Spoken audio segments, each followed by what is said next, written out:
Hi. Hello. Welcome to my channel. This is your Minds Fang Vids. Before mag-start ang video, mag-like, subscribe, and hit the notification bell for more updates.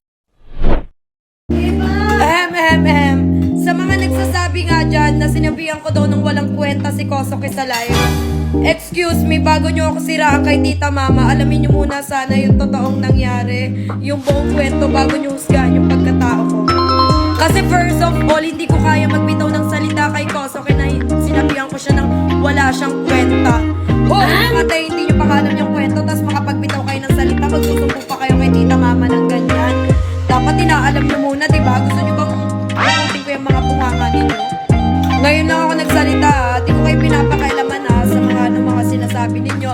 Pero kung dyan sa part na sisiraan nyo na ako kay Tita Mama, no, hindi nyo pa alam yung kwento, magaganyan-ganyan na kayo. Alamin nyo muna kasi, binabasag nyo. Tsaka nandun na ako sa point na may pinagsamahan kami. Alam ko naman yun na may pinagsamahan kami, kaya para sa akin, hindi ganun kadali yun. Hindi ganun kadali na ilelet ko agad yung isang tao.